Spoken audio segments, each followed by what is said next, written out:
Hello दोस्तों, कैसे हो आप सभी। आई होप आप सभी बहुत अच्छे होंगे।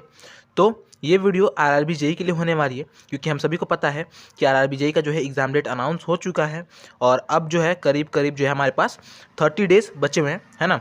तो बात करने वाले हैं कि इन 30 डेज़ को जो है किस तरह से हम यूटिलाइज़ करें कि हम जो है बेहतर से बेहतर रिजल्ट ला सकें और CBT 1 को क्रैक कर सकें।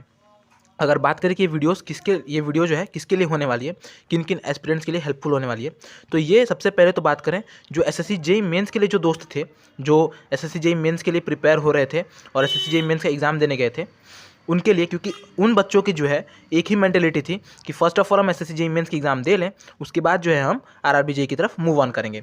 तो उनके लिए ये वीडियो बहुत हेल्पफुल होने वाली है।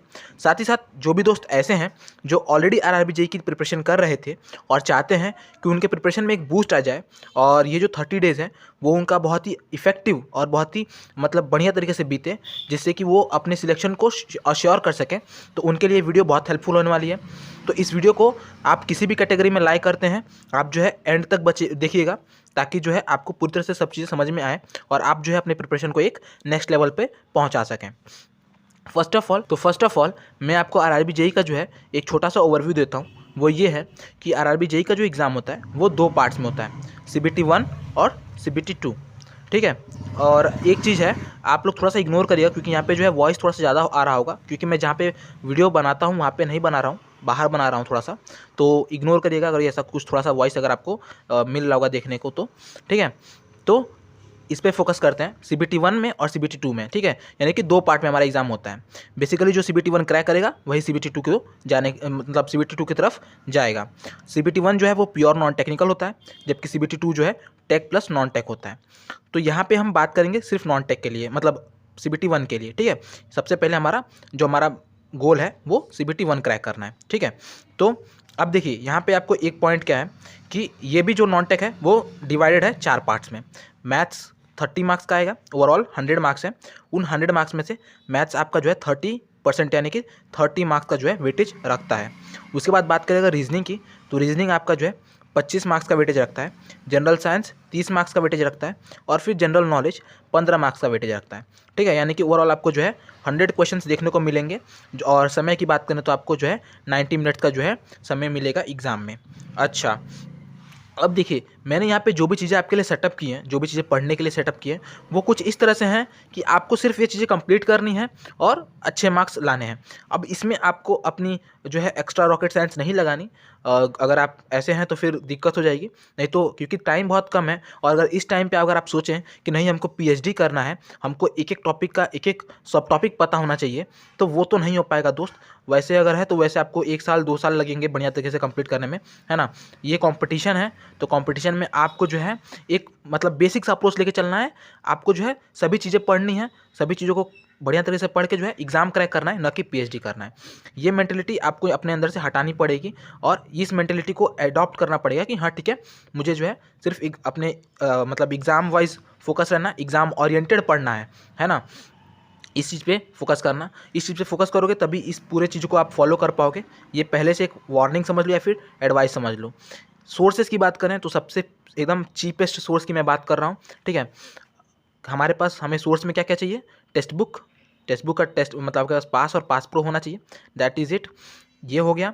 यूट्यूब होना चाहिए और लूसेंट का एक बेसिक सा बुक होना चाहिए। ये उनके लिए है जिनको अगर लगे कि हाँ ठीक है, अगर कुछ ऐसे सब टॉपिक है, फिर ऐसा कोई टॉपिक है कि हाँ इसमें थोड़ा सा एक्स्ट्रा कुछ जानने की ज़रूरत है या फिर इसमें कुछ एक्स्ट्रा टॉपिक हमें कवर करना चाहिए, तो वो उस चीज़ के लिए है, ठीक है। तो लूसेंट है। बस इन 3 सोर्सेज से हमारा स्टडी ये हो जाएगा और आई श्योर कि इस चीज़ को देखने के बाद आप खुद भी कहीं ना कहीं बिलीव करोगे कि हाँ मैं 75 मार्क्स तो एटलीस्ट ला ही सकता हूँ। 75-70 तो आराम से आ जाएंगे। टाइम की बात करें तो टाइम मैंने आपको बताया 30 डेज़ है हमारे पास। कितने डेज़ है? 30 डेज़ है। इन 30 डेज़ को भी हम डिवाइड करने वाले हैं 4 वीक्स में, ठीक है। 7 × 4 में डिवाइड करेंगे और 7 × 4 में डिवाइड करेंगे। और इस हर 7 दिन के बाद एक रिपोर्ट बनाऊंगा मैं, है ना। हर 7 दिन के बाद एक रिपोर्ट कार्ड यहाँ पे आएगा और आप उस रिपोर्ट कार्ड को देखेंगे और हम एक बेसिक सा बता पाएंगे कि हाँ आज हमने जो है ये चीज़ें पढ़ाई की, है ना। मतलब इन 7 दिनों में हमारा इतना चीज़ कंप्लीट हुआ और अगला 7 दिन हमें किस तरह से यूटिलाइज़ करना है कि हम जो है और इफेक्टिव हो पाएँ और ग्रो कर पाएँ बढ़िया तरीके से, अपने प्रिपरेशन को और बेहतर बना पाएँ। साथ ही साथ आप जो है डिस्क्रिप्शन में एक लिंक दिया होगा व्हाट्सएप ग्रुप का, आप उससे भी जुड़ जाएँ व्हाट्सएप ग्रुप में। वहाँ पे आपका जो भी डाउट है उसे क्लियर किया जाता है। वहाँ पे ऑलरेडी हमारे बहुत सारे दोस्त जुड़े हुए हैं। और साथ ही साथ जो है फिर से एसएससी जेईई मेंस के टाइम पे तो हम डीपीआर चला ही रहे थे, डीपीआर प्रोग्राम। वहाँ पे आपको रोज़ जो है रात को अपना डीपीआर अपलोड करना होगा, ठीक है। डीपीआर अपलोड करें कि आज हमने ये चीज़ें पढ़ाई की और ये चीज़ें जो है हमने कंप्लीट कर ली हैं और हमें कितना और पढ़ना है, इससे आपको एक हेल्प मिलेगा, है ना। एज यू ऑल नो कि हम इंजीनियर्स हैं और डीपीआर से आप सभी जो है ऑलरेडी जो है इंट्रोड्यूस होंगे डेली प्रोग्रेस रिपोर्ट से। तो यहाँ पे आप ये काम करेंगे तो कहीं ना कहीं एक आपके प्रति खुद के प्रति जो है एक ऑनेस्टी आएगी कि हाँ आज मैं डीपीआर ये अपलोड किया हूँ, कल मैं और पढ़ूंगा और बेहतर डीपीआर मतलब अपलोड करूँगा। और दूसरों से देख के भी कह सकते हैं कि मोटिवेशन कहें या फिर इंस्पिरेशन कहें मिलता है कि हाँ इन्होंने भैया ने इतना पढ़ा है, इस सर ने इतना पढ़ा है, मैं भी और पढ़ूंगा, ठीक है। तो ये भी एक चीज़ होती है। तो ऑब्वियसली आप जुड़ जाएँ, साथ ही साथ जो है कोई भी डाउट हो तो वो भी यहाँ पे हम सभी मिलकर सॉल्व करते हैं और एक जो है इंटरेक्शन और बेहतर हो पाता है। तो वहाँ पे जुड़ जाना, व्हाट्सएप ग्रुप पे, टेलीग्राम पे जुड़ जाना, चैनल को तो सब्सक्राइब करना ही है, इसमें नो डाउट, ठीक है। अब बात करते हैं हर टॉपिक की कि हाँ क्या क्या कंप्लीट करना है, ठीक है। मेन मुद्दा यही है। अब बात करते हैं रीजनिंग की। तो दोस्त रीजनिंग का वेटेज अगर बात करें तो वेटेज है 25 मार्क्स का, यानी 25% का वेटेज है। रीजनिंग एक ऐसा सब्जेक्ट है जिसमें आप स्कोर ही स्कोर है ना। इसमें आप मतलब 25 में 25 ला सकते हो। पहली बात तो ये, इसमें आपको और ज़्यादा एफर्ट भी नहीं लगाना है, कुछ नहीं करना है मेरे भाई। आपको बस जो है प्रैक्टिस करना है। प्रैक्टिस आपको कहाँ पे करना है, तो वहीं पे टेक्स्ट बुक पे, ठीक है। प्रैक्टिस किस तरह से करना है मैं आपको बताता हूँ। मे भी वीडियो थोड़ा सा बड़ा हो जाए भाई, लेकिन वीडियो बड़ा हो जाने से आप भागिएगा मत, क्योंकि बहुत दोस्त मैंने देखा है, हमें दिखाता है अपने हमारे यूट्यूब स्टूडियो में, वाईटी स्टूडियो में हमें पता चलता है एनालिटिक्स में कि बहुत दोस्त हैं जो भाग जाते हैं। भाई भागना नहीं है, ठीक है। आप यकीन मानो वीडियो एंड तक देखोगे, आपको जो है एक अच्छा चीज़ कहीं ना कहीं मिलेगा और आपको जो है कहीं ना कहीं इस 30 डेज़ का जो मैं आपको पाथ बता रहा हूँ वो एनलाइटन हो जाएगा। आपको क्लियरली मैं दिखेगा कि हाँ मैं इस रास्ते से जाऊँगा तो मुझे कुछ ना कुछ बढ़िया अचीव हो जाएगा, ठीक है। तो रीजनिंग की अगर बात करें तो रीजनिंग में आपको कुछ नहीं करना, आपको जो है रोज़ 3 सेट लगाना है। अब देखिए क्योंकि 25 क्वेश्चन आ रहे हैं और एज यू ऑल नो कि एसएससी सीजीएल एफएस सीएचएसएल में भी जो है 25 क्वेश्चन ही आते हैं, है ना। तो उस 25 क्वेश्चन के लिए जो टेक्स्ट बुक में हमें जो टाइम मिलता है वो 18 मिनट्स का टाइम मिलता है ना। हमें 18 मिनट्स में 25 क्वेश्चन सॉल्व करने होते हैं। तो इस तरह से अगर देखें तो एक दिन में हम चाहें तो 1 घंटे में 3 सेट्स का जो है रीजनिंग लगा सकते हैं, 25-25 मार्क्स का, 25-25 क्वेश्चन का, ठीक है, लगा सकते हैं। तो आपको जो है 1 घंटे में मतलब 56 मिनट में या वही 1 घंटे में आप 3 सेट्स जो है रोज़ लगाएंगे। 30 डेज़ में आपको अपनी कंसिस्टेंसी नहीं तोड़ने देनी, बढ़िया तरीके से करना है अगर आपको एग्ज़ाम क्रैक करना है तो, ठीक है। आपको खुद से प्रॉमिस करना है, मुझसे प्रॉमिस करना है कि हाँ मैं इन 30 डेज़ को कंसिस्टेंटली पढ़ाई करूँगा, है ना। तो 3 घंटे मतलब 3 ये लगाने हैं, 3 प्रैक्टिस सेट लगाने हैं रीजनिंग के। और किसके लगाने हैं तो सिर्फ और सिर्फ रेलवेज़ के लगाने हैं, रेलवेज़ के पीवाईक्यूज़ के, रेलवेज़ के पीवाईपीज़ के लगाने हैं, ठीक है। और आप चाहें ना दोस्त तो एसएससी सीजीएल का जो है, एसएससी सीजीएल का जो लेटेस्ट एग्ज़ाम हुआ है, एसएससी सीएचएसएल का जो लेटेस्ट एग्ज़ाम हुआ है उसका भी लगा सकते हैं। उसमें बहुत सारे सेट्स हैं और सबसे बढ़िया बात यह है कि टीसीएस, क्योंकि टीसीएस ही जो है हमारा आरआरबी का एग्ज़ाम कराने वाली है, तो आपको पैटर्न में ज़्यादा चेंज देखने को नहीं मिलेगा। सो बहुत हेल्पफुल होने वाला है। तो मैं कहूँगा कि रेलवे में क्योंकि 5 साल पे 3 साल पे एग्ज़ाम होता है तो कहीं ना कहीं पैटर्न चेंज हो जाएगा, एग्ज़ाम के लेवल में डिफरेंस आ जाएगा। तो आई से मतलब मेरा बिलीफ यही है कि आप जो है एसएससी सीजीएल सीएचएसएल का प्रीवियस ईयर लगाना, ठीक है। और साथ ही साथ जो है रेलवे के जो लेटेस्ट एग्ज़ाम है उनको देख लेना बस। और साथ ही साथ अगर कुछ ऐसा है कि आपको लगे कि हाँ ये चीज़ मुझे सीखनी है या फिर ये कुछ एक अलग सा टॉपिक जो मुझे नहीं आता, तो उसके लिए आप 30 मिनट्स एक्स्ट्रा जोड़ लेना, जिसमें आप इन सेट्स के एनालिसिस करेंगे और न्यू लर्निंग सीखेंगे।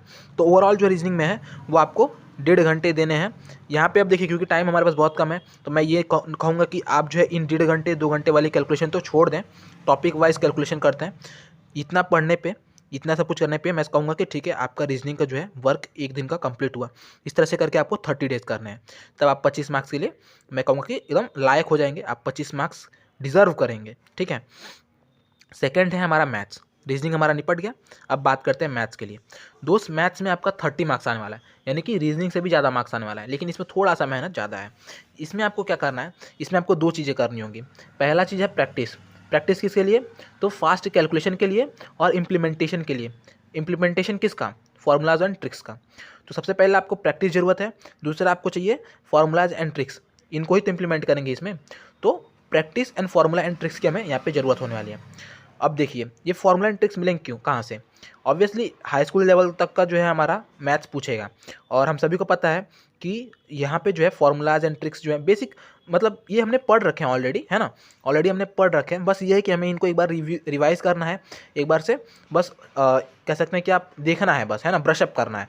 तो हमें इसके लिए, इस चीज़ के लिए मैं आपको सजेस्ट करूँगा कि आप जो है किसी मैराथन क्लास को देख सकते हैं, या फिर मैं ज़रूर, इसके ऐप्स भी आते हैं, बहुत सारे ऐसे ऐप भी होंगे जो मैथ्स के फॉर्मूलाज आपको देंगे चैप्टर वाइज।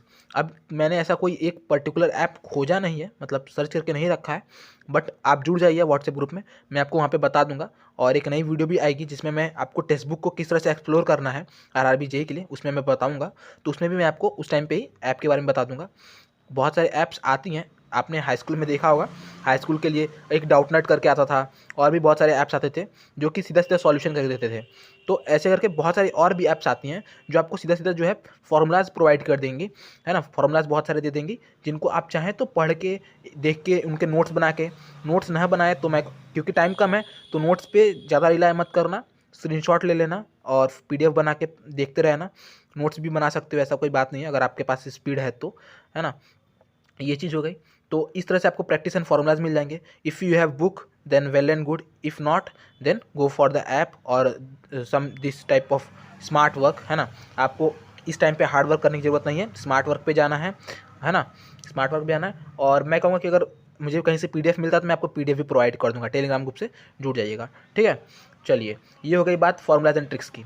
अब ये नहीं कि आप सोच रहे हो कि मैं नई चैप्टर वाइज बैठ के लगा रहा हूँ, प्रैक्टिस कर रहा हूँ, खरीद लिया एसएससी सीजीएल वाला बुक और ले लगा रहा हूँ एक एक क्वेश्चन। वो चीज़ करोगे तो भाई साल भर 1.5 साल लग जाएंगे, फिर भी कंप्लीट नहीं होने वाला है। यहाँ पे आपको क्या बेसिक अप्रोच रखना है, मैंने बोला ना, पीएचडी वाला अप्रोच नहीं रखना है। बेसिक अप्रोच आपको क्या रखना है, ये कि आपने फॉर्मूलाज देख लिए, आपको उसको प्रैक्टिस करना है। प्रैक्टिस भी आप किस पे करोगे, टेक्स्ट बुक पे करोगे, किस में, सेक्शनल टेस्ट में, चैप्टर टेस्ट में, और जो भी आपके प्रीवियस ईयर जो क्वेश्चंस है, प्रीवियस ईयर जो पेपर है उन पे, टेक्स्ट बुक पे जो अवेलेबल है सिर्फ उन पे, क्योंकि भाई बिल्कुल भी कम टाइम है। तो बेसिक सा अप्रोच रखेंगे और इतना सब कुछ कंप्लीट कर लेंगे, ठीक है। और सच मानो तो टेक्स्ट बुक पे खुद पे इतना ज़्यादा क्वेश्चन है कि उतना हम लोग अगर कंप्लीट कर दें तो मोर देन सफिशिएंट हो जाएगा, ठीक है। तो आप जो भी है फॉर्मूलाज पढ़ लेंगे, सेक्शनल टेस्ट में आके, चैप्टर टेस्ट में आके उनके इम्प्लीमेंटेशन कर लेंगे, और previous year question, previous year sets लगा के आप अपने फास्ट कैलकुलेशन को देख लेंगे, अपने टाइम मैनेजमेंट को चेक कर लेंगे कि हाँ मैं टाइम मैनेजमेंट में कैसा हूँ, ठीक है। तो ये चीज़ रहेगी हमारे मैथ्स के लिए। साथ ही साथ जो है, अगर मैं बात करूं कि इसमें कैसा क्या चीज़ है, तो आप इसके लिए भी जो है एसएससी सीजीएल और सीएचएसएल को जो है एक बार के लिए देख सकते हैं, क्योंकि हाँ वहाँ पे जो है बेहतर चीज़ मिलती है ना। साथ ही साथ देखिए, अब पढ़ना कितना है, तो मैं कहूँगा कि एक दिन में कम से कम आपको 2 सेट लगाने हैं, ठीक है। 2 सेट लगाने हैं, 2 सेट में लगा के फिर उसका एनालिसिस करना है। फॉर्मूला अगर कुछ बेहतर मिल जाता है तो उसको नोट कर लेना है, एनालिसिस कर लेना है, कुछ न्यू लर्निंग्स है तो वो देख लेनी है, ठीक है। और नए फॉर्मूलाज एंड ट्रिक्स को आपको पढ़ लेना है।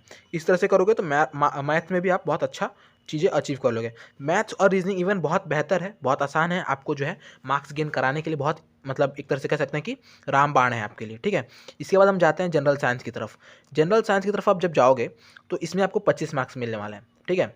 25 मार्क्स में आपको इसे कैसे अचीव करना है। अब देखिए, इसमें जो है आपको किसी भी तरह का ये नहीं कि आप, अगर आपके पास है कोई बुक ऐसा कि हाँ ठीक है, कोई गाइड बुक है जिस पे आपको चैप्टर वाइज दिया है तो आप पढ़ सकते हो। बट अगर जैसे मेरे पास तो नहीं है, जिनके पास है वो ऐसा जा सकते हैं, लेकिन जिनके पास नहीं है वो लूसेंट है, ठीक है। लूसेंट तो रखे रहें, लूसेंट आपके मतलब बाद में काम आएगा। सबसे पहले आपको क्या करना है, उन दोस्तों को आप क्या करना है कि टेक्स्ट बुक पे जाना है। टेक्स्ट बुक पे ना आप देखेंगे क्लास वाइज भी दिया है, क्लास वाइज टेस्ट दिया है, मतलब क्लास 7 का एनसीईआरटी का जितने भी चैप्टर वाइज टेस्ट हैं वो दिया है, क्लास 8 का दिया है, क्लास 9 का दिया है, करके क्लास 10 तक दिया है, सॉरी क्लास 12 तक दिया है। और साथ ही साथ लूसेंट के भी पीवाईक्यूज उसमें दिया है, ठीक है। तो आप वो उस तरह से कंप्लीट कर सकते हो। उसके साथ साथ आप टॉपिक वाइज पढ़ सकते हो, टॉपिक वाइज भी दिया है। Previous year question and PYQs तो आपके पास अवेलेबल हैं ही, साथ ही साथ सेक्शनल टेस्ट भी है। तो इतना अगर कंप्लीट कर लोगे ना दोस्त, तो मुझे नहीं लगता है कि आपको कहीं और से कुछ पढ़ने की ज़रूरत पड़ेगी, है ना। और टाइम भी उतना नहीं है कि आप बैठ के ये मतलब पोथा पढ़ो, तो उस तरफ जाना भी नहीं है ना। टाइम इफेक्टिवली पढ़ना है आपको। एक चीज़ मेक श्योर करनी है कि इन 30 डेज़ को आपको इफेक्टिवली यूटिलाइज़ करना है। इफेक्टिवली का मतलब ये नहीं कि आप एक चीज़ को लेकर दिन भर पढ़ रहे हो और याद कर लिया एकदम वाव एकदम इफेक्टिव हो गया, ये इफेक्टिव नहीं कहा जाएगा। इफेक्टिव ये कहा जाएगा कि ठीक है आपने 10 चीज़ें देखी, 10 चीज़ों में से 7 चीज़ें याद कर ली, डैट इज़ इफेक्टिव। लेकिन अगर दिन में 2 चीज़ देख रहे हो और 2 चीज़ पूरा याद कर रहे हो तो वो इफेक्टिव मैं नहीं कहूँगा कि नहीं है, क्योंकि हमारे पास टाइम बहुत कम है। ठीक है, तो ये चीज़ें हैं।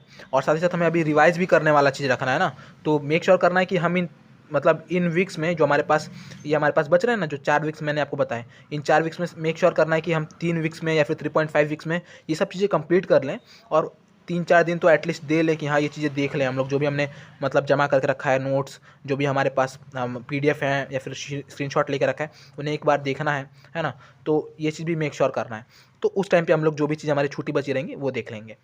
ठीक है, तो 25 मार्क्स का आपको क्या हो गया जनरल साइंस। उसमें आपको क्या करना है, स्क्रीनशॉट लेना है, नोट्स लेना है ना, और जो भी आपके चैप्टर टेस्ट हैं, टॉपिक वाइज हैं, PYQs PYPs हैं, इनको देख लेना है।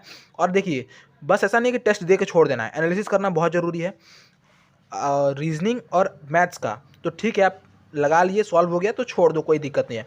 बट जनरल साइंस में कहूँगा कि एक एक क्वेश्चन जो है देखते हुए जाना है ना। मैं कहूँगा कि आप टेस्ट ऐसे मत देना, टेस्ट सबमिट कर देना और फिर उन 10 क्वेश्चंस को जो है आराम से देखते हुए चले जाना। इससे होगा ये ना कि हर क्वेश्चन का जो डिस्क्रिप्शन है ना वो आप पढ़ लोगे, और एक डिस्क्रिप्शन से आपको 3-4 क्वेश्चन और मिल जाएंगे, तो ये चीज़ आपके लिए बेहतर हो जाएगी। तो इस तरह से करके आपका जो है पूरा साइंस भी बढ़िया तरीके से तैयार हो जाएगा। और अगर कोई ऐसा टॉपिक लगता है कि ठीक है यार, नहीं इसका कहीं से कहीं थोड़ा सा और पढ़ना चाहिए, लाइक सपोज़ कि सेल है, सेल मुझे लगता है कि हाँ सेल चैप्टर है जो थोड़ा सा मुझे और अच्छी तरह से पढ़ना चाहिए, फिर इसमें कुछ चीज़ें हैं जो यहाँ पे नहीं इंक्लूडेड हैं, वो मुझे देख लेनी चाहिए, तो फिर आप लूसेंट की तरफ जा सकते हो, अदरवाइज़ ठीक है, रहने देते हैं। अब देखिए, ये 3 चीज़ें तो बहुत सर्टेन सी हैं, आप पढ़ लोगे, मार्क्स गेन कर लोगे। बट ये चीज़ जो है ना, जनरल नॉलेज, एकदम से अनसर्टेन चीज़ है, कोई भरोसे वाली चीज़ नहीं है। आप पढ़ोगे, आएगा, नहीं आएगा, कोई ये नहीं है। ठीक है, आ गया तो वेल एंड गुड, नहीं आया तो फिर रोने वाली भी बात नहीं है, क्योंकि हम यहाँ से बहुत अच्छे तरीके से पढ़ाई करने वाले हैं।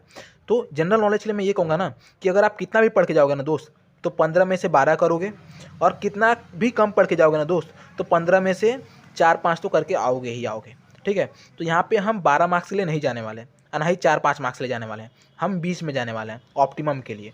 हमें 7-8 मार्क्स चाहिए इसमें से, बस 50%। 7-8 मार्क्स के लिए आपको क्या क्या करना है, कुछ नहीं करना है, ये नहीं कि लेके बैठ जा रहे हैं, कुछ भी नहीं। साइंस तो हमारा यहीं पे छट गया, बचता है क्या, हिस्ट्री, ज्योग्राफी, पॉलिटिक्स और मिसलेनियस वाले पार्ट। ठीक है, मिसलेनियस वाले पार्ट ज़्यादा इंपॉर्टेंट है, क्योंकि इससे ज़्यादा क्वेश्चन आते हैं, लाइक डैम हो गया, राइटर हो गया, ऑथर हो गया, रिवर हो गया, इन सब चीज़ों से। इसके लिए आपको कुछ नहीं करना है, कोई भी अदर सा चीज़ नहीं पढ़ना है। मैं ये भी कहूँगा कि आप लूसेंट लेके बैठना, लूसेंट भी मत पढ़ना। सिर्फ टेक्स्ट बुक के जो चैप्टर टेस्ट हैं, जो सेक्शनल टेस्ट हैं, उनको सबमिट करना और उनको पढ़ लेना। ठीक है, बस उनको पढ़ लेना, मिसलेनियस वाला पार्ट, हिस्ट्री, ज्योग्राफी जो भी है, पढ़ते हुए चले जाना। ठीक है, और करंट अफेयर में मैं कहूँगा कि अगर कोई पढ़ना चाहे, वैसे तो मैं सजेशन नहीं दूंगा, I will not suggest this, but अगर कोई पढ़ना चाहता है तो भाई 6 महीने का पढ़ लो, इतने टाइम में इतना ही हो पाएगा। इससे ज़्यादा जाओगे तो फिर अगर इससे ज़्यादा जाओगे आप, मैं कह रहा हूँ क्या कि जनरल नॉलेज में अगर आप इससे ज़्यादा एफर्ट लगाने की कोशिश करोगे, तो कहीं ना कहीं इसके वजह से ये तीनों पोर्शन में जो है ना आपका एफर्ट कम हो जाएगा, क्योंकि टाइम यहाँ पे चला जाएगा। तो इनको आप टाइम कब दोगे, है ना। तो इनमें ज़्यादा मार्क्स है, इनमें ज़्यादा मार्क्स गेन करना आसान है, तो इनमें आप एफर्ट ज़्यादा दो इसके तुलना में। ठीक है, तो ये मेरी तरफ से सजेशन है। बाकी मैं आपके लिए रोज़ एक तरह से कह सकते हैं कि एक बेसिक सा आप व्हाट्सएप ग्रुप ज्वाइन कर लेना वहाँ पे, क्योंकि मैं ज़्यादा एक्टिव रहता हूँ और यहाँ पे ऑब्वियसली वीडियो बनाना पड़ता है, तो थोड़ा सा टाइम लगता है। तो वहाँ पे जो है DPR के साथ ही साथ ना हम लोग बात कर लें कि अगले दिन हमें क्या पढ़ना है और किस तरह से पढ़ें कि हम जो है 3 वीक्स में जो है हमारा ये सब चीज़ें कंप्लीट हो जाएँ, है ना। सारे सेक्शनल टेस्ट, सारे चैप्टर टेस्ट हमारे कंप्लीट हो जाएँ, है ना। हमें ऐसे करना है, और जो ऑब्वियसली हो जाएगा, क्योंकि हमने 10th तक 12th तक पढ़ रखा है ये सब चीज़ें, हम इंजीनियर्स हैं, तो हमारे लिए ये कोई बहुत बड़ी बात नहीं है, हमें सिर्फ रिवाइज ही करनी है। ऐसा नहीं कि बहुत बड़ा हवा बना के लेके चलना है, हो जाएगा हमसे। तो ये था आज की वीडियो में, आई होप कि आपको चीज़ें समझ में आई होंगी। बाकी इसके साथ साथ एक और वीडियो आएगी जिसमें मैं आपको टेक्स्ट बुक पे बताऊंगा एक्सप्लोर करके कि हाँ टेक्स्ट बुक में आपको किस तरह से जो है ये सारी चीज़ें मिलेंगी, कहाँ कहाँ पे आप जा सकते हैं, क्योंकि बहुत सारे दोस्त हैं जिनको नहीं मिलता, तो वो बाद में कमेंट करते हैं कि सर ये कहाँ पे है, वो कहाँ पे है, तो वो मैं आपको बता दूंगा। ठीक है, SSC JEE मेंस के बारे में भी अभी हम बात करेंगे, वीडियोज़ आएंगी उसके लिए भी। ठीक है, तो आई होप कि आपको ये वीडियो पूरी तरह से समझ में आया होगा।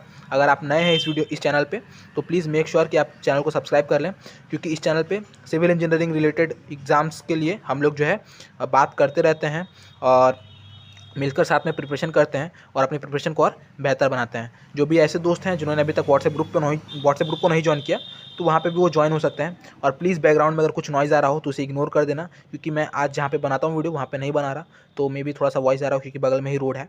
तो ये था आज की वीडियो में। Keep watching, keep learning, thank you. और हाँ, कमेंट जरूर कर देना कि क्या चीज़ें अगर एक्स्ट्रा हैं जिसमें हम ऐड कर सकते हैं तो हमारी प्रिपरेशन और बेहतर हो पाएगी। तो कमेंट करना नहीं भूलना, कमेंट जरूर करना।